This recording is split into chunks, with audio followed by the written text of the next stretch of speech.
Cuman bedanya sekali lagi, TV digital ini tidak pakai internet. Jangan kaget misalnya tiba-tiba nanti bulan Desember atau bulan Januari 2022 orang Pacitan nonton TV pakai TV biasa udah nggak bisa. Beri waktu tadi itu tahapan itu. Pokoknya yang di Sumeneb, yang di Banyuwangi, Pacitan harus sudah on tanggal 31 Desember 2021. Harus sudah mulai.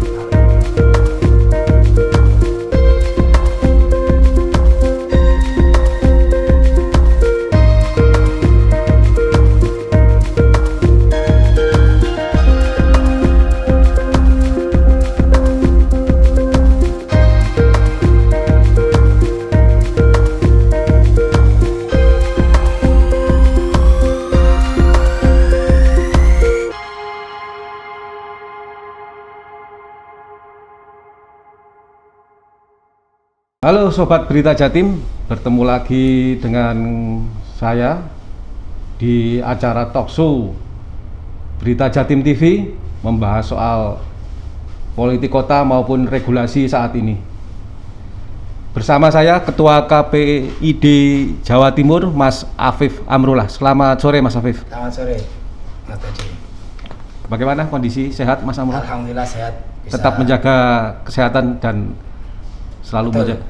Sama-sama. Kita membahas kembali soal TV digital yang saat ini isunya semakin hari semakin banyak orang yang bertanya kepada pemangku atau otoritas, terutama pemerintah. Tapi sebelumnya saya akan lepas ini biar enak. Jadi TV digital ini memang harus terus disosialisasikan ya kepada masyarakat, Mas Afif ya. Iya betul. Nah, kita langsung aja ya Mas Afif ya. Monggo. Soal TV digital ini yang banyak orang bertanya, bagaimana dengan ada pertanyaan dari masyarakat kalau cuacanya hujan itu mempengaruhi, bagaimana ini? Apakah sama dengan analog? Ya, jadi TV digital ini tagline-nya 3, Mas Teddy. Yang pertama adalah bersih suaranya. Jadi dengan teknologi terbaru ini nanti tangkapan televisi kita itu akan menjadi lebih bersih. Tidak ada kresek-kresek ya, kalau sekarang ya. Semut. Nah, itu jernih. Yang kedua. Yang kedua tidak ada semut ya. Gambarnya lebih jernih. Ya. Tidak ada semut-semutnya. Artinya ketika selama ini kalau kita nonton TV itu kan sangat tergantung antena ya. Jadi antena diputar ke kiri, diputar ke kanan untuk mencari gambar yang pas gitu ya, untuk mencari suara yang pas. Itu TV analog ya. Tapi nanti kalau sudah TV digital itu dia akan celing. Gitu ya. Kalau dapat sinyal ya dapat, enggak ya enggak gitu. Jadi nggak ada wilayah kepiur-kepiur, nggak ada semut-semut. Ibarat kalau kita nonton YouTube lah, apa pernah kemudian ada semutnya, kan nggak ada. Ya itu kan salah satu keunggulan dari teknologi digital. Cuman bedanya sekali lagi, TV digital ini tidak pakai internet. Tetap bisa diakses pakai TV biasa, antena biasa, tanpa internet dan gratis. Beda dengan TV streaming atau TV YouTube yang mengaksesnya harus pakai internet. Data ya. Pakai data, baik itu pribadi atau menurut tetangga, misalnya kan ada wifi yang menurut tetangga ya. Nah kalau TV digital nanti ini tetap TV-TV yang kita lihat itu nanti akan tetap mancar dengan cara mengaksesnya tetap pakai antena biasa, tetap pakai TV biasa, tinggal menambahkan satu alat yang namanya set-top box tadi itu. Jadi insya Allah ke depan tidak ada lagi itu kebiur-kebiur seperti itu. Itu akan benar-benar jadi. Kalau memang antenanya nangkap, ya pasti langsung jernih. Kalau memang tidak, ya nggak ada gitu, nggak ada siarannya sama sekali. Dan pengaruh itu mungkin karena bisa jadi karena gangguan di pemancarnya, gitu. Bukan karena antena kita. Gitu. Sebelum kita masuk lagi ke pertanyaan, kita akan dari SB ya. Ini minuman yang siap untuk kita. Nah, ini Sobat Berita Jatim, minuman yang bisa SBY namanya.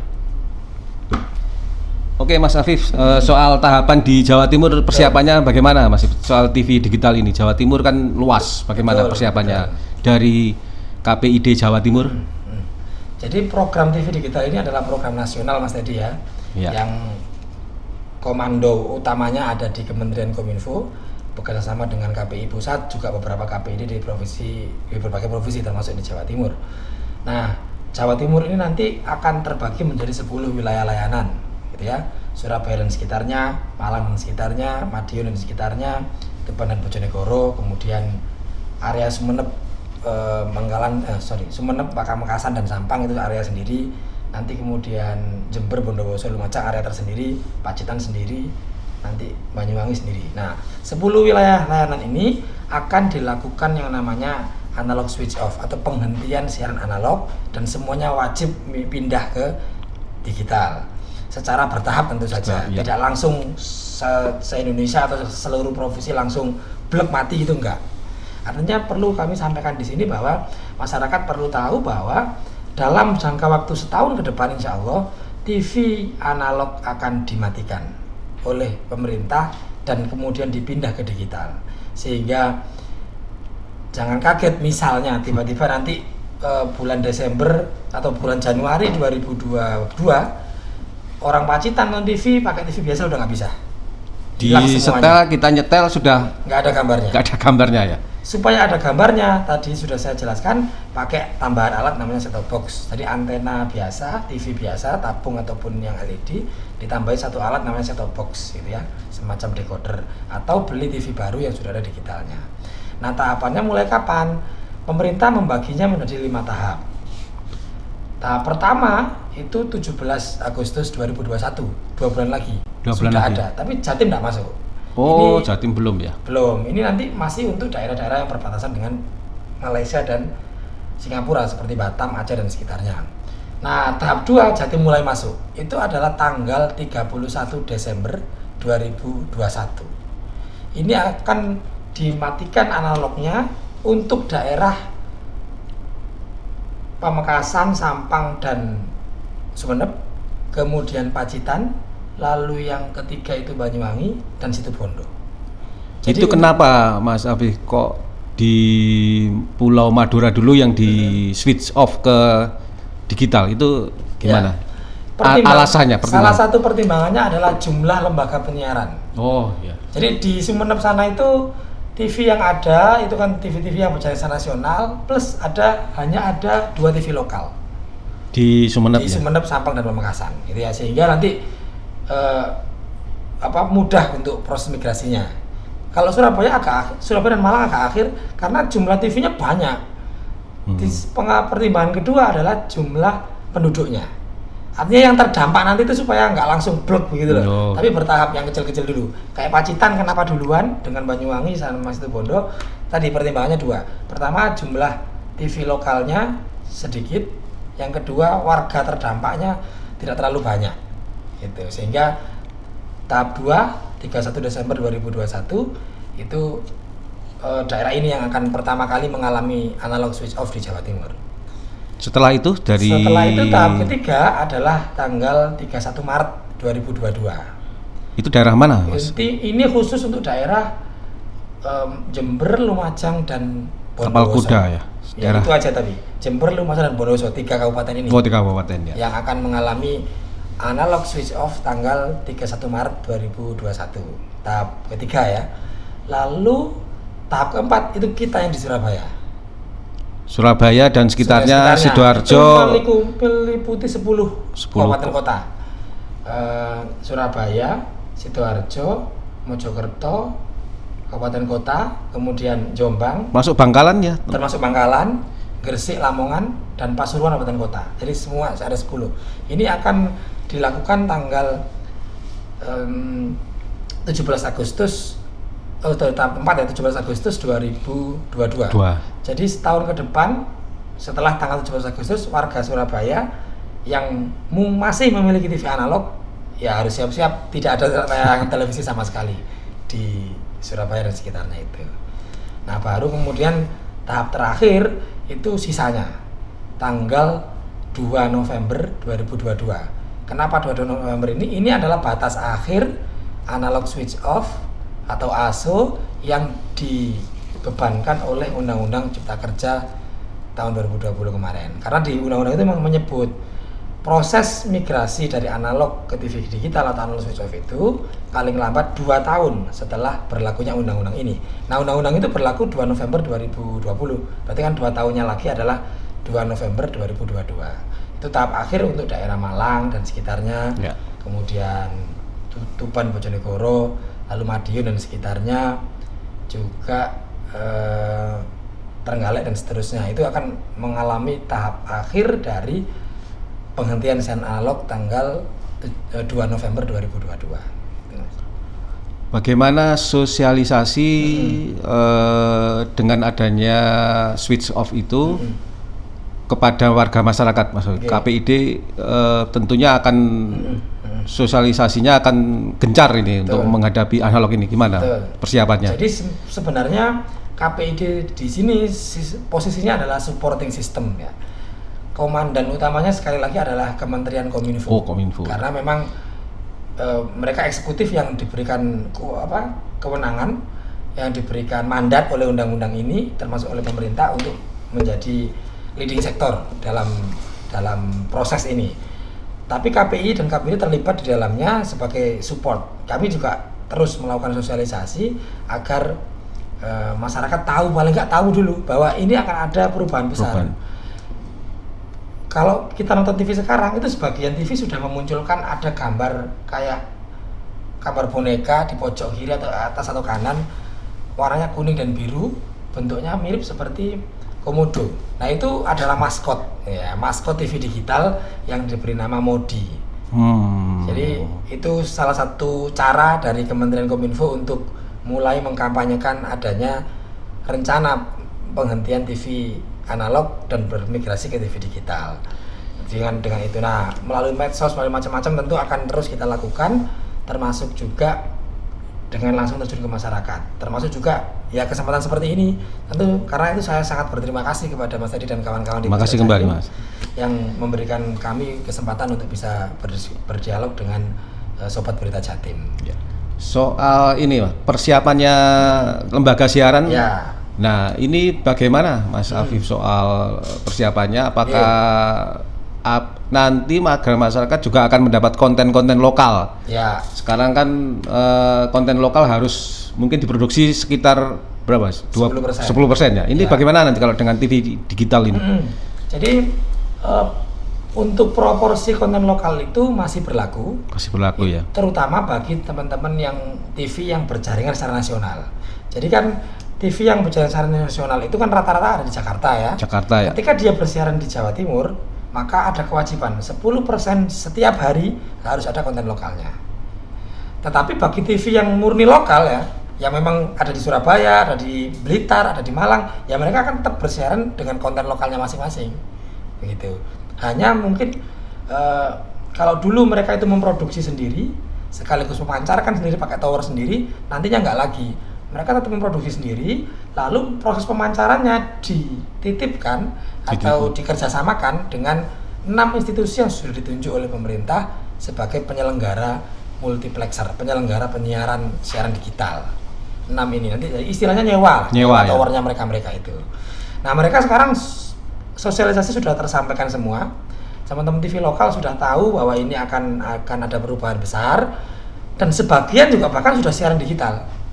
Karena sekarang ini adalah masa persiapan atau percobaan di mana setiap televisi itu bisa bersiaran analog sekaligus siaran digital. Nah, saya pantau kemarin beberapa TV yang berjaringan nasional sudah hampir semua. Di Surabaya ini sudah hampir semuanya sudah bersiaran digital. Sehingga masyarakat Surabaya sekarang yang punya set-top box atau punya TV yang sudah digitalnya sudah bisa menangkap siaran digital. Bahkan sudah muncul ada beberapa channel baru yang tidak ada di channel TV analog gitu. Karena dia memang izin siaran TV digital. Nah, memang ada beberapa yang belum ya, yang masih proses persiapan. Salah satu kendalanya itu biasanya karena belum deal dengan 6 institusi itu. Karena di situ kan ada tarif misalnya, ada layanan-layanan lain. Nah itu yang mereka mungkin masih terus menjajakan, makanya diberi waktu tadi itu tahapan itu. Pokoknya yang di Sumeneb, yang di Banyuwangi, Pacitan harus sudah on tanggal 31 Desember 2021. Harus sudah mulai. Harus sudah mulai. Kalau sekarang ini sifatnya sunnah kalau bahasa kita ya. Jadi boleh siaran boleh enggak yang digitalnya. Tapi kalau sudah batas akhir seperti yang saya jawab di awal tadi itu sudah benar-benar harus sudah siap semuanya di tanggal itu. Saya melihat di TV digital, di TV saya Mas, di rumah itu. Oh sudah ya? Sudah ada. Alhamdulillah. Mantap. Itu ada, kita bisa melihat dari Tulungagung pokoknya. Itu bisa. Itu gimana? Nah, persoalannya. Ini kalau analog kan dulu nggak bisa. Betul. Ini adalah salah satu hal yang baru di era TV digital. Dulu undang-undang yang lama itu memang membatasi bahwa satu TV hanya boleh bersiaran di tempatnya sendiri, di lokasi, di area sendiri ya. Jadi TV yang Tulungagung jenengan maksud tadi itu memang TV di Tulungagung, dia hanya punya izin untuk bersiaran di sekitarnya, Tulungagung, Kediri, Blitar, Nganjuk. Dengan adanya regulasi ini, regulasi yang baru ini memungkinkan setiap televisi untuk meningkatkan gridnya, gitu loh. Jadi yang awalnya lokal menjadi regional. Ya. Yang bisa juga langsung izin nasional. Jadi TV lokal seperti Tulungagung itu misalnya dia kuat ya, modalnya besar, dia bisa bersiaran secara nasional. Selain di sini, di Aceh, di Papua, di Kalimantan. Bisa ya sekarang di seluruh Indonesia. Tapi konsekuensinya kan di biaya. Oh iya. Karena dia harus nyewa MUK di Aceh sana, dia harus nyewa. Karena nyewanya sendiri-sendiri. Tulungagung itu berarti dia nyewa di Tulungagung iya, nyewa di Surabaya juga iya. Yang saya tahu TV yang jenengan maksud itu memang kemarin mengajukan di 4 zona ya, 4 wilayah layanan. 4 wilayah. Satu di Tulungagungnya sendiri, kemudian dia ngajukan juga untuk Surabaya, lalu ngajukan lagi Malang, dan terakhir Madiun. Nah jadi dia dari Madiun sana bisa ditangkap siarannya oleh warga di Surabaya, Malang, Madiun. Dengan konsekuensi dia harus bekerja sama dengan penyelenggara MUX atau nyewa di daerah tersebut itu. Itu salah satu hal yang baru juga di era TV digital ini.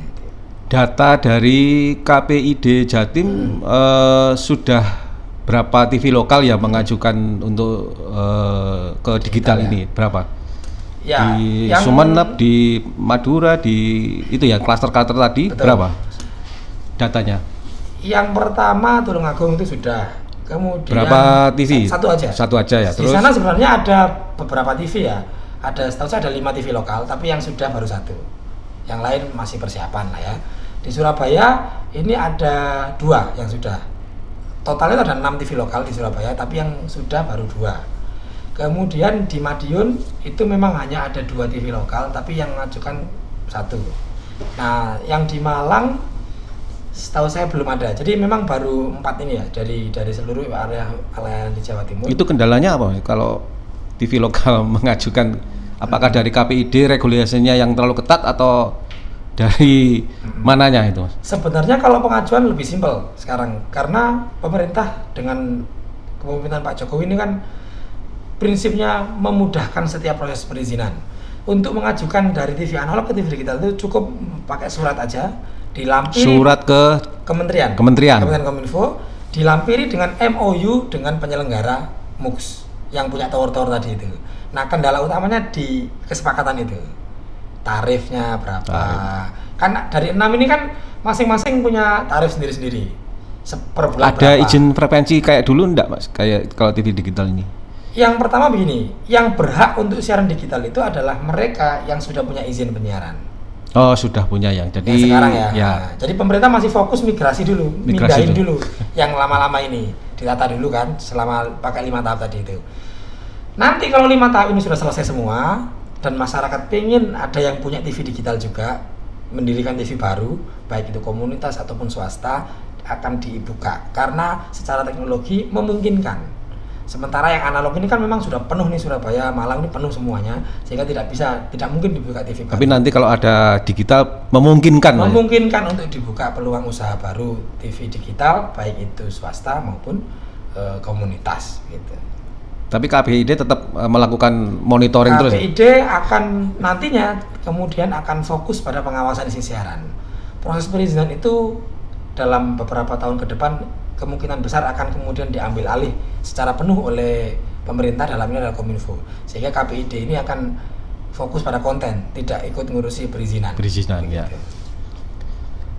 Oke, Mas Afif, kayaknya ini waktu sudah tidak memungkinkan lagi. Kita mungkin nanti bisa lebih lanjut lagi ya Mas Afif ya. Siap, untuk bincang lebih lanjut. Nanti mungkin ada berapa lagi yang TV yang lokal bisa dibahas, membahas konten. Demikian Sobat Berita Jatim, bincang kita tentang politik kota maupun regulasinya di bidang TV digital bersama Mas Afif Amrullah, Ketua Komisi Penyiaran Indonesia Daerah Jawa Timur. Terima kasih atas perhatiannya dan selamat sore.